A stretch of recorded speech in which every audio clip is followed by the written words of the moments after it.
Welcome to Bourbon Tasteoffs, playoff brackets of the best whiskeys. Join us in our season-long quest to find our tastiest bourbon. All right, welcome.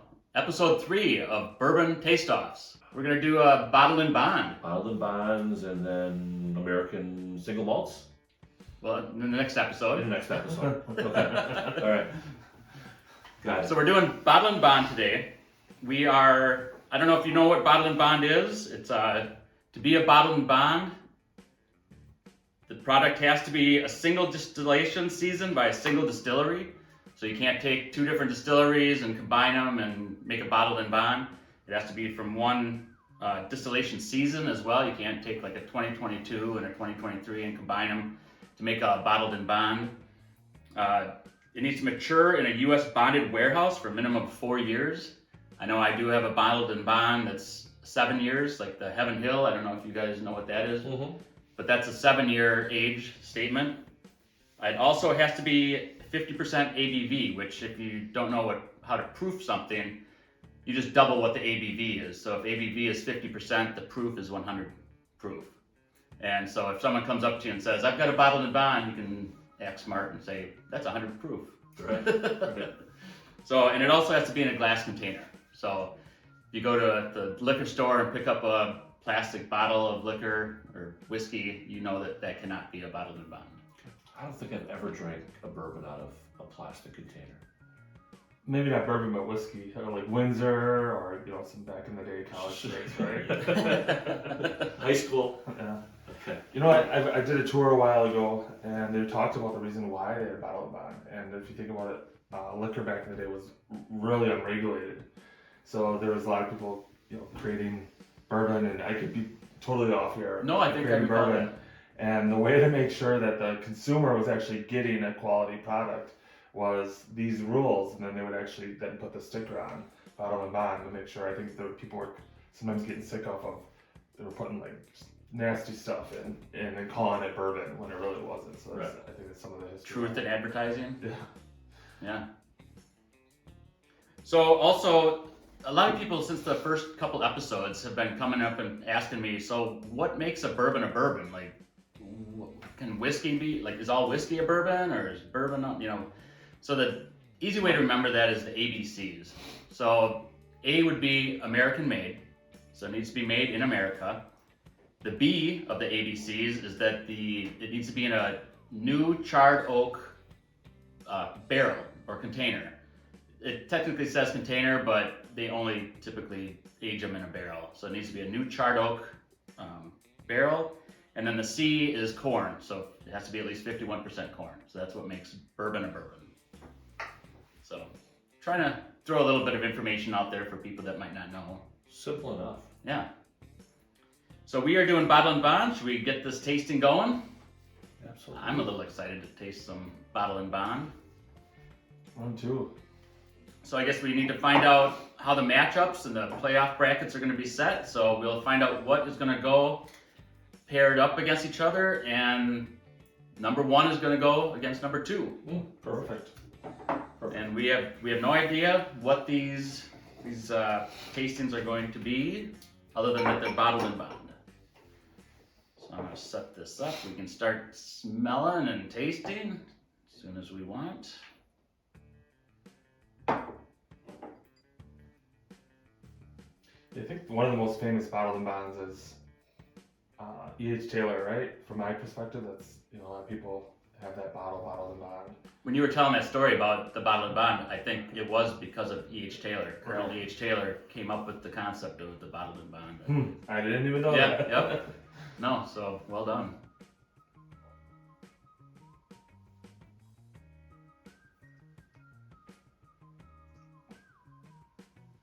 Don't mind the pause. We're all just smelling and tasting here. Any first thoughts on it?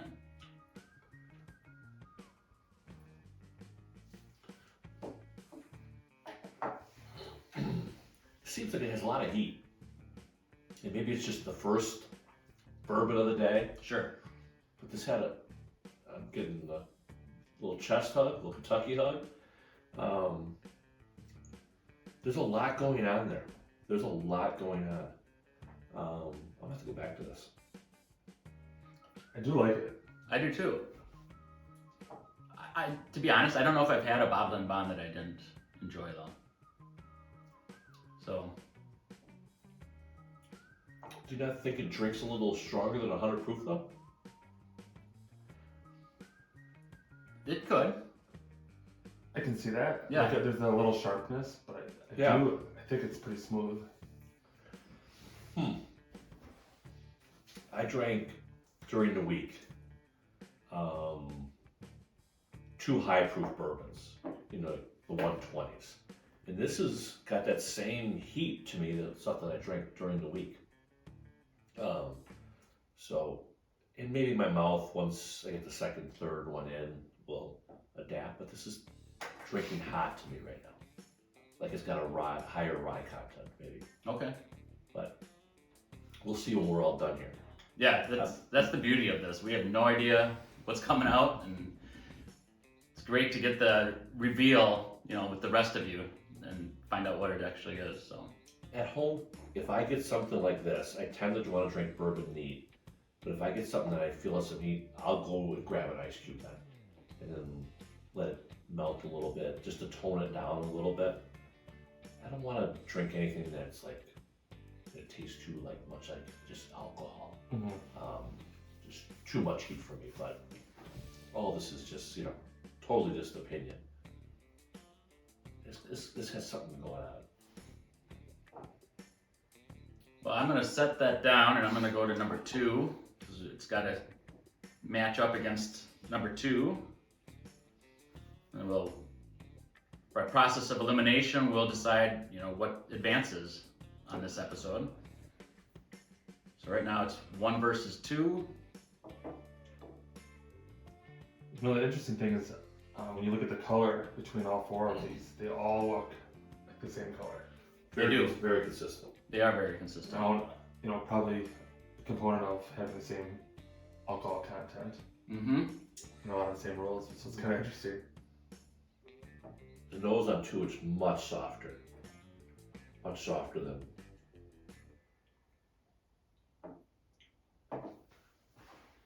Yeah, I'm getting more on the second one. I'm getting more of the tongue feel, more type mid to back of the tongue, whereas the first one is a little more towards the front. I'm wondering if there is a difference between a rye or a wheat component going on here.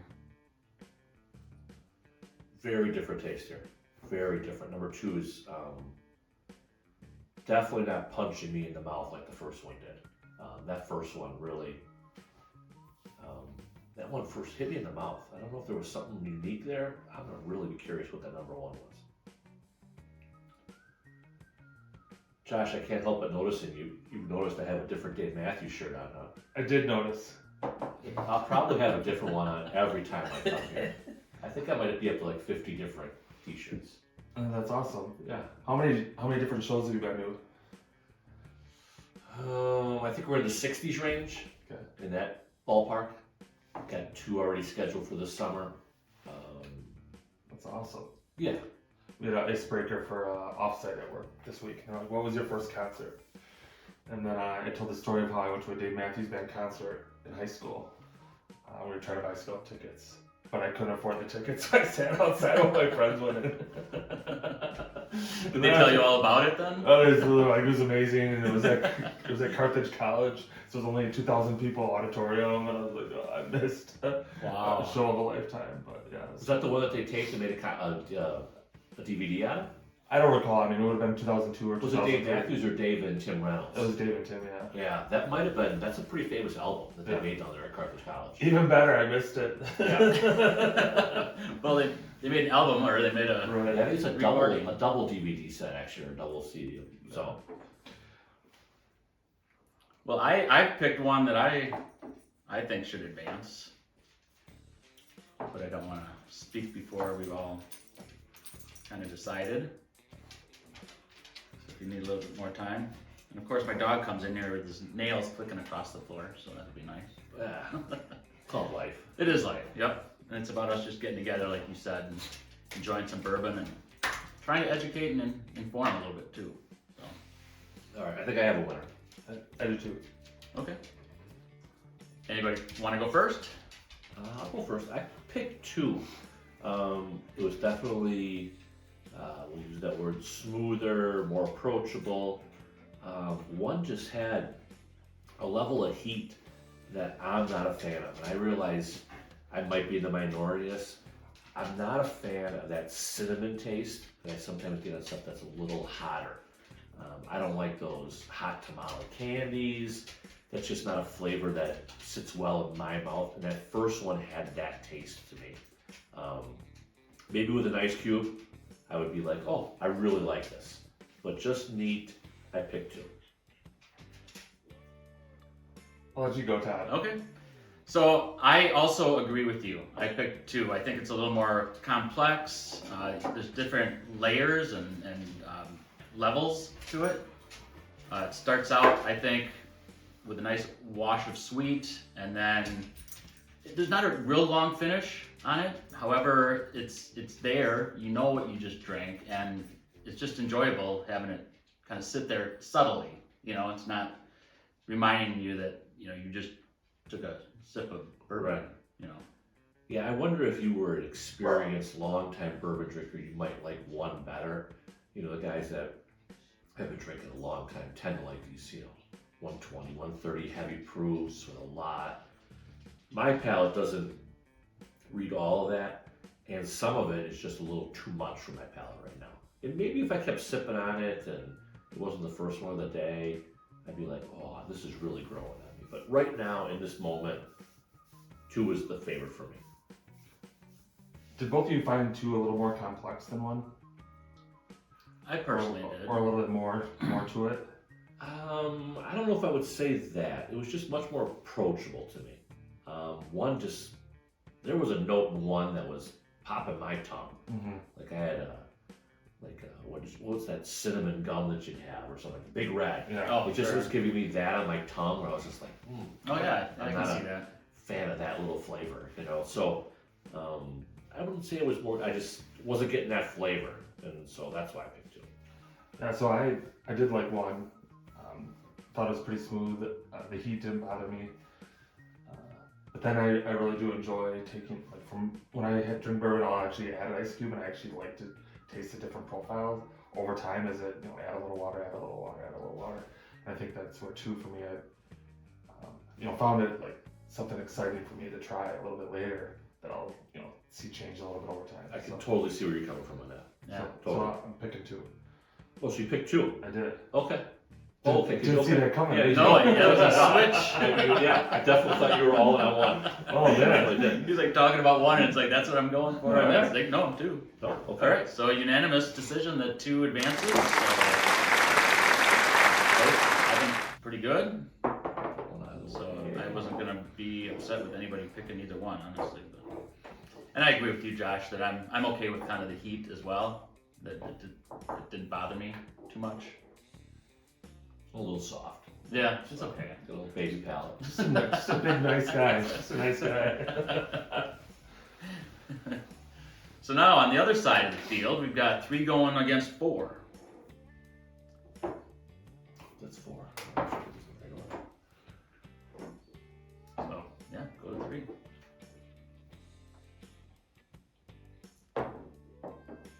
Imagine getting paid to do this. Get people sending you things, send bottles your way. Right. I just seen Fred Minnick did a 10-year Jack Daniels. And I'm like, oh, I want to run out and see what that's all about. Yeah, Yeah. yeah. Yeah, there's definitely a collector type mentality or theme to bourbon drinking. I'm getting better though. I think those meetings that I'm going to, I don't think I bought a bottle of bourbon this week, so I think those meetings I'm going to about my addiction is helping, I actually walked into one of my favorite liquor stores yesterday, and it took. Did you went to a liquor store this week? Yeah, Did you go to a liquor yesterday. store this Yes, week? I did. I didn't. I did not go to a liquor Whoa. store this week. Oh man. Withdrawal at all? A little bit. Yeah. I think some of the prices are like just getting at me a little bit. Like there's a bottle that I really like. It was like $61. It was a tough. And I was like, hey, I'll just pause, and then I actually went to a grocery store, and then I was like, hey, like, I don't know, I generally like to see, like, if something's like $5-6 off, I'm like, I like that bottle, then I'll pull the trigger. Yeah. But nothing was really like jumping out at me this week. Yeah. What did you see that you didn't have? So Bardstown's coming out with a ton right now, and then they have There's so many of them I can't keep up. eight bottles. Well, it seems like they're like over $100 or something. Yeah, they started out with the Fusion, then they had Discovery, and now they're adding a lot of stuff. So yeah, the price points just keep going up for everything. I'm a big fan of Old Forester too. Love their stuff. Yeah. And it's just the price points just, and not that, I think just in general across the board, if you look at bourbon over the past 3 years, and where I was 3 years ago, just add $5 to $10 for each bottle. Yeah, I remember when the 1920 was the same price as the other one, and I think 1920 became really popular, probably from podcasts. Right. And that jumped like $20. You know, everybody wanted that. Yeah. 3 is really good. 3 is really good. I was thinking the same thing. Like I took a sip and I'm like, wow, it just washed with the sweetness. Yeah. Really a nice 3 is sweet. really good. It's really good on the nose. Hit my palate right away. Really good.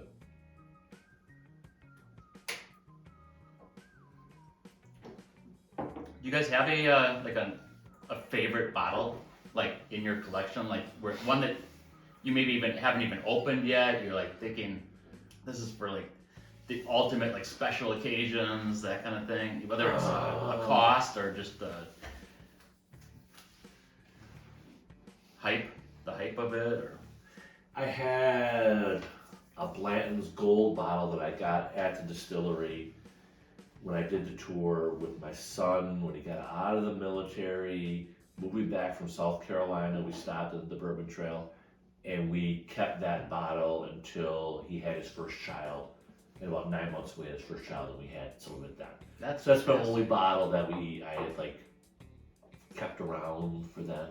I do have some bottles that I don't sip on very often because they're kind of like, I know other people are gonna wanna enjoy this or try it. And so I wanna make sure I have a bottle of Stag that I've only sipped on twice myself because I know other people are gonna wanna come over and try it. And it's really good.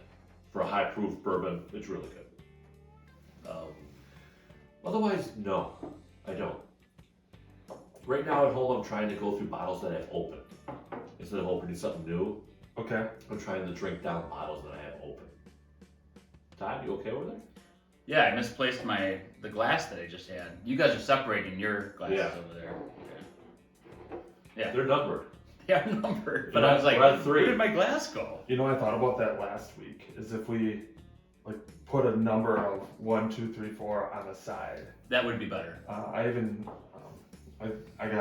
bought a kit, or not a kit, like a travel pack for a bourbon, and I think it's called Aged in Ore, and then they actually have a marker that draw on glass. Oh. So that was kind of a cool thing. Maybe I'll bring it over our next. Yeah, no, next that'd be, thing. that would be better. Just write it, because every time everyone's like, "Why are you guys looking underneath?" Yeah. We have, so people that are listening, we've got these numbers on the bottom of our glass, so every time we kind of get them mixed up a little bit, we're lifting the Glencairn glass up above our head. We're looking at the bottom of the glass to see what number's at the bottom. And it's a little silly, actually. I imagine a review on YouTube would be like, "Hey, good, great podcast, great," but their head's looking up half the time. It's so funny that you say that your bottle would be the Blanton's Gold. Yeah, and that's the only reason. I mean, not that I'm this huge Blanton's fan, and I think I have 2 bottles that are open right now. And then people are like, "Oh my God, where are you getting?" I'm like, I think I actually have 6, just from being on the trail or people knowing they always want to send me that. And I actually just traded a Blanton's bottle to one of my kids for a barrel pick of Old Forester, Oh man, just because I was excited about that. I am too. Yeah. So he didn't have one, so it was kind of cool for him. Did you move the 4 already? I did move to 4. No, my bottle would be also the Blanton's Gold. Okay. I have one as well that I haven't opened yet. It's going to be kind of a special occasion. I keep mentioning my buddy's name, but I got it through him, and we traded some bottles, and it's just something I just really value and treasure. I've never had that gold. No, So well, is that they'll the- have to make an appearance in this podcast. is the gold The one that was initially like only for Japan for a while. I've heard that. Okay. I don't know the story. Like You an know. old wives' tale. Yeah. Or a myth. From what I understand, that's a pretty, they actually credit the Japanese for saving bourbon in the 70s when nobody was drinking it. All the distillate went over there, they were still drinking it. And I think Trace still makes the Blanton's, but the rights are owned by, I think, some Japanese company or something like that, because it's, such a deal for them. So, Oh, that's interesting. Do you have a bottle that you have treasured, or? One of my favorite bottles is that Evan Williams Master Blend. Oh, And so I really love that. And the only place that you can get that one is actually at the distillery if you go through the tour. And initially they'd let you buy a couple, and now they only let you buy one. So, and that was one that I gifted to Todd. Yeah. And right. I went for my brother-in-law's bachelor party down there, and then we had a guys golf trip, and I bought a couple. So that's one of my favorites. And then on that second trip that I went down, my father-in-law was with me, and my wife and I were trying to have kids at the time, and we went to a really unknown distillery called Jethta Creed, and they had a barrel or a bottle that you can only get like directly out of the barrel, and they used some like red corn or some Sure. different type of corn, and it was kind of a cool experience. And they had a bottle that was signed by the main distiller, and my wife and I just had our first child a month ago, and my father-in-law and I opened up the bottle and got to share it. So that was kind of one of those tear. Right. Kind of like more of, it was a great, love the taste. I'll bring it over sometime and have you guys try it. But it was more of, I cherish it because of the memories and Yeah. the experience. So Absolutely. that's awesome. So what are we thinking for? Like, I think, Dan, when you were talking about the heat for one, I think this one. It's got it on my back of my tongue. Yeah. So every time I'm drinking it, I'm not getting it. I'm a little bit of sides in the back of my tongue. I don't think, and maybe this is because now we're on 4, and I don't think it has as much heat as 1. Do you think it's got as much heat as 1? I kind of think so, but maybe I think it has more heat than one. I do, yeah. Even though, I mean, it can't, because, I mean... I'm not gonna poke at you, Dan, but I think you came in, you probably just drinking milk and honey all day, and all of a sudden you had that first one you had. I think I had an orange juice before, so okay. that might have been it. Yeah. I did drink the water on the way over here, but yeah, clearly. I mean, clearly your palate is always changing. Yep. I like both of these. Actually, I think all of these bourbons that I would drink. There was none here that I didn't like. Were like, that's not my jam. I had a High West this week. Mm. I have had it, tried it, didn't like it, put it away, brought it out again this week. And I think it's just their base bourbon. Didn't like it again. You know, so I'd love to find somebody who likes it and wants to trade, because it's just gonna sit there again now that I've tried it again and didn't like it. But do you have any that you tried and just like you've taken a couple sips out of and you're like, I don't like this bottle at all? Do you have any like that? Not in my stash, no. Okay. I've had some and I've kind of given them away. Okay. Maybe that's what I need to do. Yeah. Maybe, if you back in the day, or maybe back in the day, but if we had a beer that I didn't like, I'd be like, oh, cook the brats with those. Yeah. Boil the brats Yeah. with those. I don't like that one at all, I don't know what to do with the bourbon that I'm not a fan of. It's, maybe I'll just bring it here and one of you guys can have it. And have you had High West before? Yeah, I've actually been to the distillery in Utah last year. We went skiing out in Utah. Okay. And I had a day in Park City, and right outside of Park City, went to the distillery. It's kind of up on this hill, and then there's like horses around there. It's pretty neat. So yeah, I've been there and then was able to try some of the higher end. Are they specifically single malt, or No. do they have? They have rye. They have Okay. Yeah, I think they're doing some double oaking and stuff like that. This is just this is the one particular bottle. I think I probably bought when I started getting into bourbon. Didn't like it then, and initially, I should try this again. And didn't like it again. No, okay. So, I'll try this 4 again.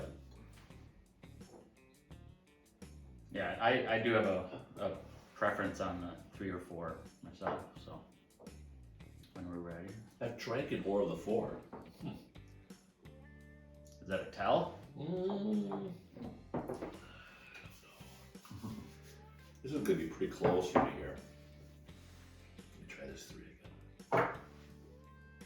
I'm almost through this. We might need a refill. We might, and that's certainly a chance to do that. The 3 has a very unique taste. Try 3 again. It has a really unique taste.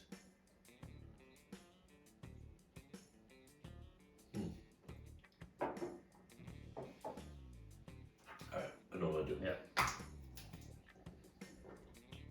Just a second water, please. Yeah, no, that's fine. I'm gonna vote for 3. I'm gonna vote for 3. Very close.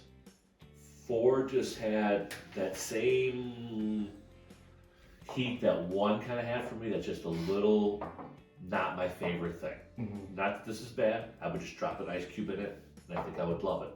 I just 3 didn't need that at all, and 3 had some unique flavors going on that I want to know more about. So 3. Oh. I voted 3.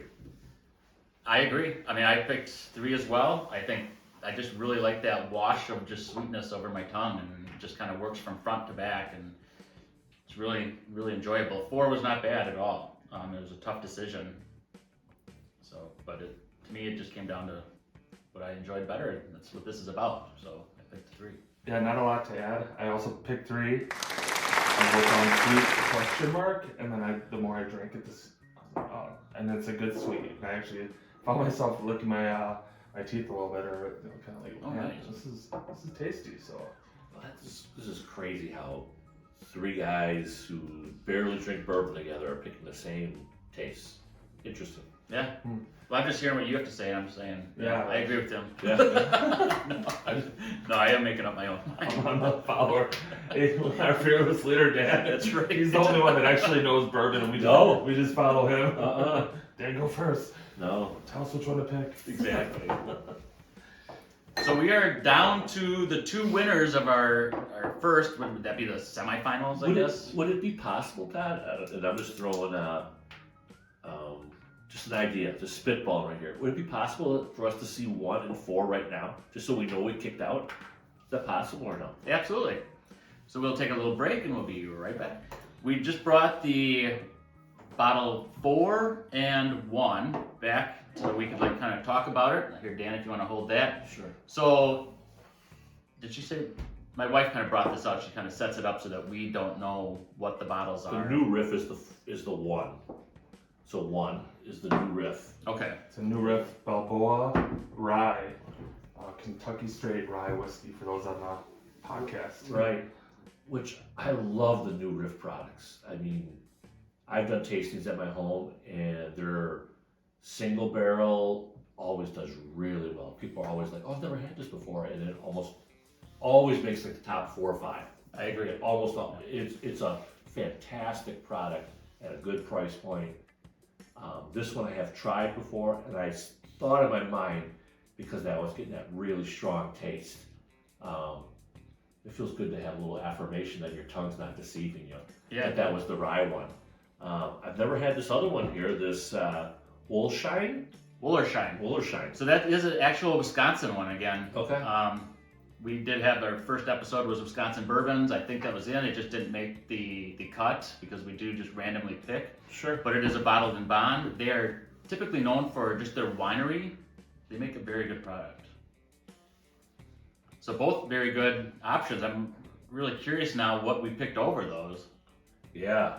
Like the Woolershine uses actual Wisconsin oak. Barrels, I'm just reading that, Yeah. Which Wisconsin has some tough winters, and the barrels needed to be used for bourbon. It's better when they actually grow in a harsher environment. Okay. So, the rings, Sure. they're not as far apart. That makes sense. If a tree's out in the middle of a field, it gets all the sun and water it wants. When it has to struggle and do what it has to do to survive, the rings are smaller, so it's denser. And so when you actually put that in a barrel, it gets a lot more of the wood flavor out of it. So I'm told. I'm not an arborist or anything. Well, I've heard that for wine, especially. So if you're like, 2012 was a great year for wine because of, the weather conditions. I don't know much about how weather affects, but totally what you were saying, Todd, makes a lot of sense. I know when it's cold out. Well, Wisconsinites, we should know what cold feels like.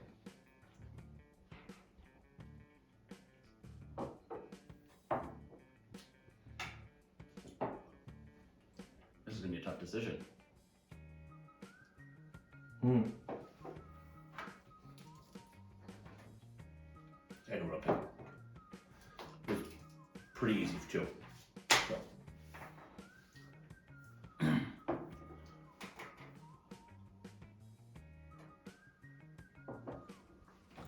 I have yet to make a decision. Josh, are you still kind of thinking as well? I'm thinking.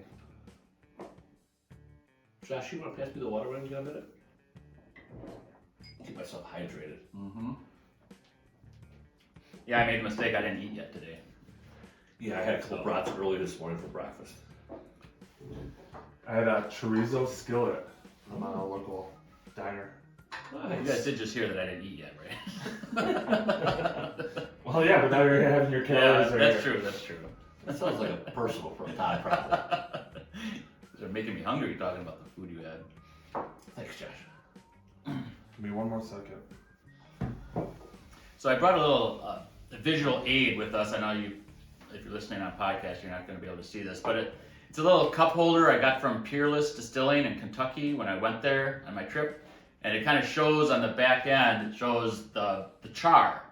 So what the char is they take a flame and char the inside wood to give it the charred flavor. And then on the side, you can see just how far into the wood the distillate soaks in, and then draws out the coloring and the flavoring out of the wood. So I don't know if you get a chance to watch this.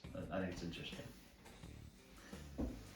So I think I have made a decision on this as well. I am not going to go first. You guys are not going to leak off my opinion. Well, let Josh go first then. 2 or 3, tough choice. Comes down to, for me, a lot more to it. I think I like how 3 is like sweet and really, 3 is great. But I think just for me, 2 is a little more complex. So I'm gonna go with 2, and I like that. I'm excited again, put an ice cube in there and just kind of see how the flavor changes over time. Yeah. So I picked 2. Yeah, I don't think you're gonna go wrong in whichever one you pick. I go for sweet for some reason. I think 3 is a little more sweet, and that I just enjoy that a little bit more. So that's gonna be my pick. You guys are both very consistent with your thought process, because you're the exact same that you were on the other choices about the heat, and I agree. 2 has a little more heat and complexity to it. 3 being a little more smoother. I hate you keep using these same words: approachable, drinkable. Yeah. 3 is definitely that way. I went with 3. Okay. It was pretty clear for me. Like right away, I was like, I like this one better. So I always feel better when I have a clear winner in my head. All right. So 3 was the winner. So we got a winner. Yeah, 1-3 winner here. And this is the winner. Wow. So Never had. So for those on the podcast, we have. If you want to describe it, Todd. Yeah, sure. So bottle number 2 was Heaven Hill Bottled and Bond. It's a 7-year-old Kentucky straight bourbon whiskey. If you first get into bourbon, you're gonna hear about Heaven Hill. I mean, they are just, world-renowned. They put out a great product. Awesome choice, Josh, as far as picking that as your favorite, because that is it's an awesome drink. Right. I think it seems to me, for a long time, I couldn't find that locally sourced here. And then all of a sudden it dropped here, and then I was seeing it everywhere. Like, it wasn't hard to find bottle anymore. For a while it was hard. It was as scarce as Buffalo Trace for a while there. Right. Or more so. Or more so, yeah. Right. And then the winner. I've seen this. I see it regularly. Have never picked it up. Is the Bottled and Bond regularly available? It is, yeah. Okay. So right next to it, and I happen to pick it up from Total Wine. Okay. And this happens to be in a box of its own, and next to it is just all the rest of them, right? Yeah. Okay. Just the straight whiskey, bourbon next to it. Obviously a little cheaper price point on it, but this one is pretty good. And let me just read the label so anybody listening can see what the winner was. So we picked Chestnut Farms. It's a bottle with a horse on it because any bourbon bottle with a horse on it is, renowned. So Especially if it goes with Blanton's, right? exactly. Yep. Yeah. Blanton's is a bottle that actually has a horse on the bottle cap. This one has it. Is it stenciled? Is that what kind of Etching. etching? Laser Kind etching? of like an etching on the bottle. The shape of the bottle is such as like a wine bottle. So like the New Riff and this one and even the Wollersheim are all relatively same shaped bottle. Yeah, we all obviously really enjoyed this. I've never had it before either, so this is a first. So way to go, Chestnut Farms. Woohoo! Woohoo! Thank you for joining us. We are gonna end it right here. Make sure you like, subscribe, and see you next week. Have a great day, everybody. Thank you.